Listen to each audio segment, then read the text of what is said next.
Здраво на сите! Ова се мои рецепти и денес ќе правиме полнети модри патлиџани со наут. Модрите патлиџани се многу популарен зеленчук кој многу се користи ширум Медитеранот и постојат буквално стотици рецепти за со нив да направите нешто вкусно.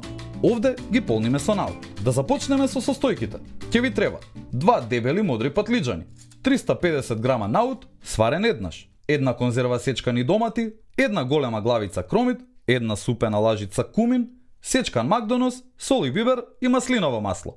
За почеток ќе почнеме да ги длабиме модрите патлиџани. Засечете линија на лушпите од надворешната страна на патлиџаните и потоа расечете ја внатрешноста. Внимателно вадете парчиња однатре. Овде не сакаме да ја пробиеме лушпата и истовремено сакаме да направиме убава шуплина за филот. Немојте да го фрлате месестиот дел, затоа што подоцна ќе го искористиме за полнењето. Лушпите зачинете ги со сол, бибер и маслиново масло и ставете ги во рерна на 150 степени 20 минути. Време е за сечкање.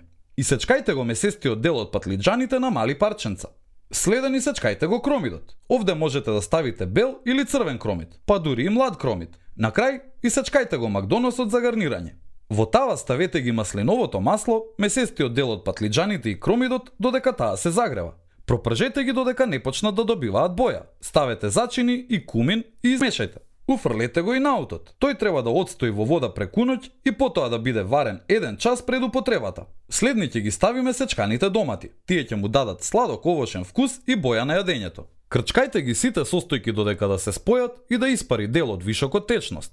Извадете ги лушпите од модрите патлиџани од рерна. Секоја од нив наполнете ја со обилна количина од смесата со наут. И потоа вратете ги во рерна на иста температура уште 20 минути. Извадете ги од рерна и спремни сме за сервирање. Едноставно ставете една од лушпите во чинија со сечкан макдонос како гарнир и спремни сте за ручек. Има премногу финеси и поинакви идеи за овој вид рецепт. Можете да ги сервирате со ориз, кускус, леќа. Наутот убаво оди со ова јадење и заедно со куминот му дава блискоисточен вкус. И не заборавај, на сите ни е потребна идеја во кујната. Затоа биди вистински пријатели, сподели.